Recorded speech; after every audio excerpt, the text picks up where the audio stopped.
This is Eric Pendland, who allegedly harmed his son. He shook his kid violently, and the result, the child had hemorrhages in his eyes, bleeding on the brain, and was not responding. After spending 2.5 months in the hospital and going through at least 3 surgeries, he eventually pulled through. However, the child, who is now 2.5 years old, is permanently crippled, unable to see or hear, and who will spend the rest of his life depending on a feeding tube. It is also believed that he will never be able to walk. According to the prosecution, the child was abused when he was 3 months old, but Eric said he was innocent. Eric was informed by the judge, Anthony Donofrio, that the jury had returned a guilty verdict, notwithstanding their differences. Eric bowed and shook his head after being given an 11-year prison term. He lashed out. According to the prosecution, the victim was illegally adopted by the Lawsons and is no longer a resident of the region.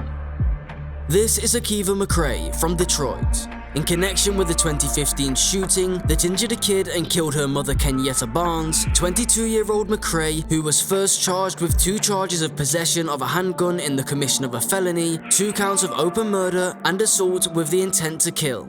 Circuit Judge Halajabu sentenced McCrae to 30 to 60 years in jail for murder, 15 to 60 years for attempted murder, and 2 years for each of the 2 felony firearms offenses. She credited McCrae with 463 days of jail time. McCrae had just expressed regret to his family at the sentencing and offered little else. As he was being led to jail, a family member of Barnes called him a name which triggered his anger. This is Alan McCarty Jr.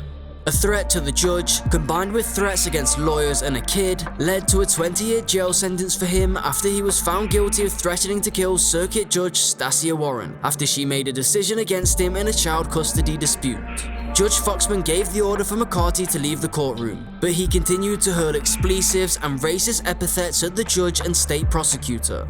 The rest of McCarty's sentencing hearing was subsequently held in the same room where he spent a large portion of his trial, where he observed the proceedings through one-way glass.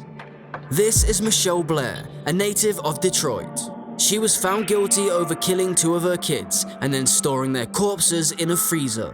She appeared in court in 2015, not because she had committed a crime, but rather to get custody of the children she had left. She claimed that 2 of her children were killed because they were misbehaving and hurting the younger children. She experienced a major breakdown when she learned that she would not be granted custody of her living children in court. She started berating the judge at first. She yelled this though as she was being led out by the police. She genuinely acknowledged killing 2 of her children. She had a son who was 9 years old and a daughter who was 13 years old. She no longer has custody of these children as a result of her outburst in court. Michelle Blair was given a life sentence in prison, and she will never be able to leave a cell again. When Seth Welsh and Tatiana Fasari learned a possible sentence for the killing of their innocent daughter, Mary Welsh, they had these expressions on their faces. The Michigan couple starved their kid in 2018. She regrettably went away at the age of just 10 months. She hadn't eaten in days when the paramedics discovered their daughter at the family home. Investigators discovered a large number of peculiar films Seth had placed online. He was discussing how his daughter's death was caused in part by his lack of faith in medicine. Mary's dehydration and malnutrition were the causes of death, according to an autopsy. Her mother found her dead after roughly 17 hours of being abandoned, according to the authorities, and they claimed that her parents had not been feeding her. Now it's time for the sentence that will change this couple's life is about to be delivered. The man's jaw drops when the judge pronounces that they will be given a life sentence without the possibility of parole. His wife simply breaks down in tears and shakes her head. This is Demario Antoine Chandler. Chandler previously entered a plea of guilty to second-degree murder and criminal firearms use in connection with the April 18th shooting of 34-year-old German Antonio Rodriguez Duarte. Demario received a sentence of 25 to 70 years in a state prison in a Grand Rapids courtroom. Chandler spewed forth immediately after the sentence was announced. 31-year-old Chandler was cuffed and fought with the sheriff's deputies escorting him out the courtroom. Without the chance of parole, Chandler Halderson will serve the remainder of his life behind bars. This is Virginia native 31-year-old Joseph Molino. For the murder of Ellie Tran, Molino was found guilty of the first degree. Outside of a home in Virginia Beach, Tran was given a cyanide injection, which caused her death. Both Joseph and Ellie had a child. While being carried into the courtroom, Molino's mouth was open, his eyes were closed, but he was visibly trembling violently.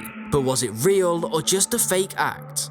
Until 90 minutes before his sentence was to be delivered, according to the deputies, Joseph Molino exhibited no signs of being ill. In a jailhouse interview with a TV reporter a few days prior, he appeared in good health. Though many claimed he was completely fabricating this, he was also violently shaking. This is Manson Bryant, a career criminal who was found guilty of armed robbery, kidnapping, and robbery in 2018.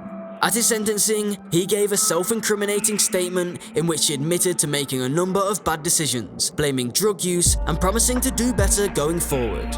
He thanked the court for its decision and praised the entire judicial system. But his mood changed as the judge handed down the punishment of 22 years in prison. Bryant lost control right away and started cursing at the judge and the court. He used obscene words whilst yelling and swearing for a while. Judge Eugene Lucy of the Lake County Common Pleas Court initially gave Manson Bryant a 22-year jail term in March 2019 after a jury found him guilty of aggravated burglary and aggravated robbery. However, the judge gave Bryant the maximum penalty of 28 years after hearing him fly into a profanity-filled diatribe against Lucci.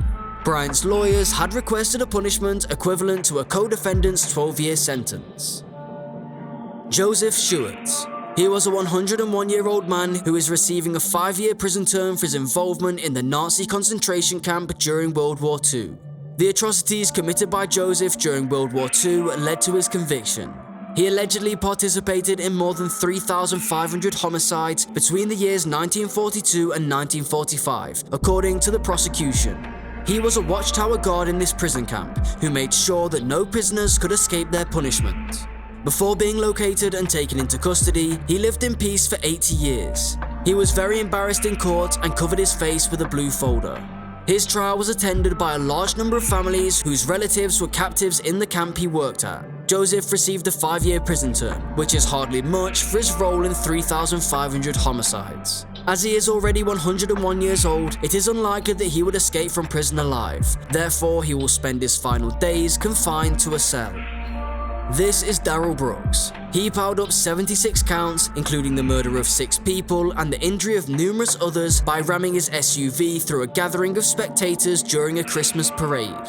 In his hours-long rambling response, Brooks insulted the district attorney while also spending more time apologizing that people couldn't grasp how sorry he was for what he had done. In connection with the Waukesha Parade incident, Judge Jennifer Dorrow gave Darrell Brooks 6 sentences of life in prison and 762 years. Dorrow cited Brooks's continuous defiant behavior, which included shouting at and interrupting the judge and the prosecution, as the reason he was momentarily taken from the courtroom.